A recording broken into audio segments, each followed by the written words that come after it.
We have a microphone if anybody would like to ask questions about this presentation or anything else. My name is Natalie Rudiak, and I'm a council person from the city of Pittsburgh. We had quite an election in November. I carry in my purse election card for the Republican Party, and on the top of it, there's 6 words. This is for Pat Toomey, Tom Corbett. Pat Toomey, of course, is our U.S. Senator from Pennsylvania, and Tom Corbett is our new Republican governor. Those words at the top are more jobs, lower debt, and less spending. When I look at the SEIU document, I see a lot of words. When I saw this, even if it may not be true, it's pretty persuasive. And I challenge myself, and I would like to challenge you, how would we sum up our democratic values in 6 words? Because when you're standing at the poll where you're talking to a voter at their door, we often don't have time to explain to them or have a teaching moment that we'd all like to have. What are those 6 words? How about if I give you 3? All right. On your side. To me, what it's all about, the notion that Pat Toomey, who helped squander the Clinton surplus, is now somehow against debt. That's like Lindsay Lohan running an AA meeting. You know, it just ain't going to happen. It's repulsive to me. If we put government, particularly municipal government, and you do have a well-run city, you do. I've got family in Pittsburgh. We put that on your side, and let them say, okay, I want to cut spending and debt and all that, and there's some power in that. I helped write this report, so I think it's quite good, but it's designed for people like you. It gives you techniques for how to produce the message. But if you ask me, I'd put it down to those 3 words, on your side. Diane Reese from Savannah, Georgia. I have been watching closely the debate on the tax increase, and I would like to get your opinion of how it's really going to end up. Our House of Representatives did yesterday call their bluff. They passed, and we ought to stop calling it the Bush tax cut, by the way. It is now, because it's just for the middle class, it's now the Obama tax cut.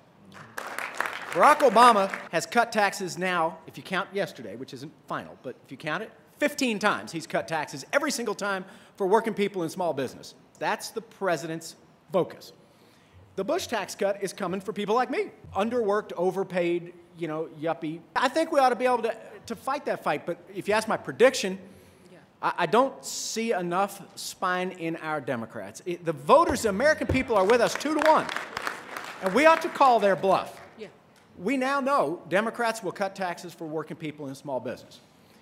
And if Republicans want to hold those tax cuts hostage to give a bonus to millionaires and billionaires so that Paris Hilton doesn't have to get off her lazy, bony, slutty ass, then I'm sorry, I'm not for that. I'm for the maid who's bringing Paris her double frappuccino mocha.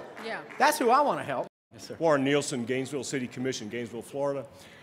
You used the word elitism to describe many of our corporate friends, if you will. The word elitism flips back at us. Right. When we try to get some sort of educated, problem-solving approach to our issues, both at the local level, at the state level, and national level. It's an appeal, I think, to ignorance. I think that's a really good point. A working person in the face and say, we're just trying to put together our best minds to solve our problems. That's not something to disparage. That's right, but I guess I would go back to what I said earlier, which is instead of saying that, I'd say, we're on your side. There is an intellectual elitism in our party. Now, their party has a greater problem, which is economic elitism and moral elitism. They think they're better than we are because some of them are richer. All of them think that they're better Christians or Jews or Muslims than we are, or Americans. I want smart people in office. I really do. I'm so thrilled that we now have a president, you know, for whom English is not a foreign language.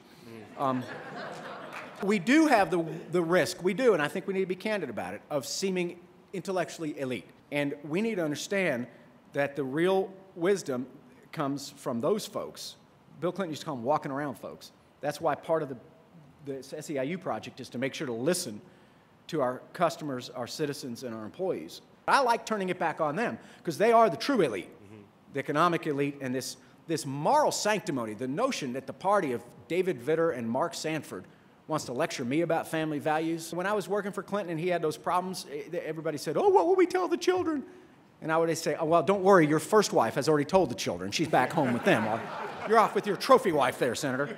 Jared Moskowitz, Parkland City, Florida Commission. We hear Republicans talk about today that the reason why they were kicked out in 06 and they were kicked out in 08 is because they acted too much like Democrats with all their spending. But I'm concerned that one of the reasons Democrats lost in 2010 is because we look a lot like Republicans with our coziness with corporate industry.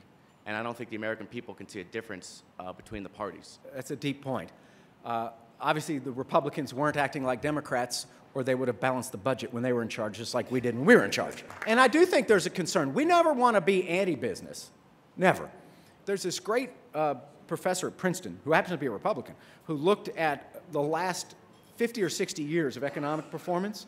5 out of the 6 best periods of economic growth in modern history have been under Democratic presidents. The truth is, we are the pro-business party, and we're much better for business. When you have real rules of the road and you enforce them, then the better competitors actually succeed and business does better. And if you don't, then you have Bernie Madoff. Then you have Lehman Brothers. Then you have Bear Stearns. So we should not ever doubt that we're the pro-business party, but that means standing up to them and setting sensible rules of the road. When we can't figure out with a $14 trillion debt that the Republicans gave us, whether we should actually ask people who are the most privileged to pay a little bit more, I mean, that's obscene.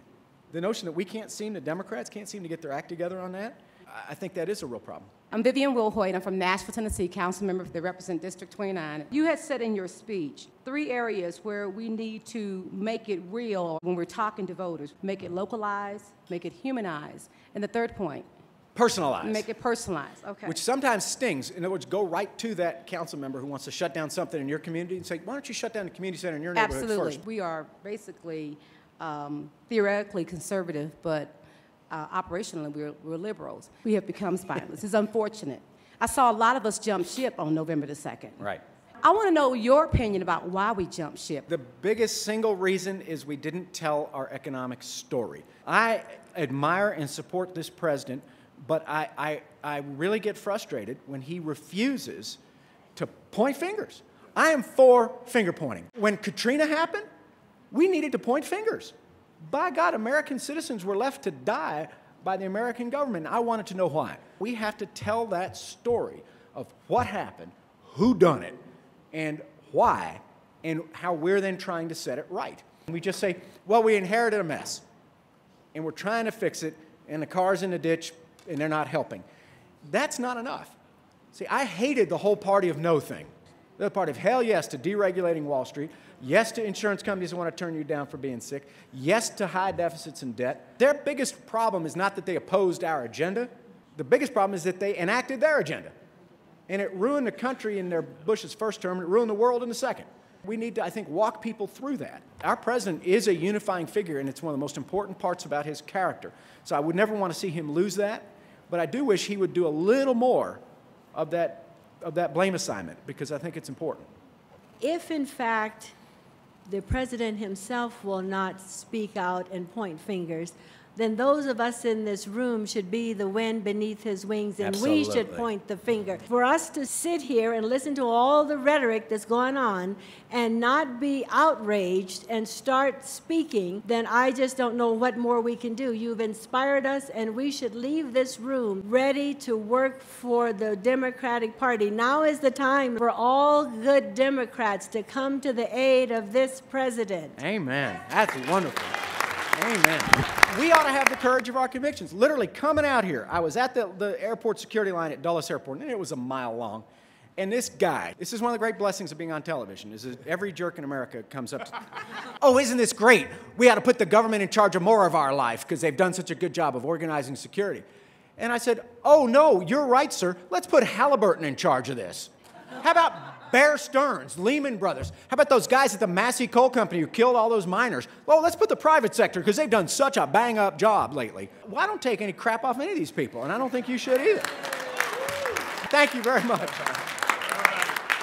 Thank you so much, Paul, and thank you, Democrats, for being here. We'll see you in March. Let us know if you want to come to the training the day before. And thank you so much to our sponsors, labor and corporate sponsors as well, who are here today. We appreciate you very much.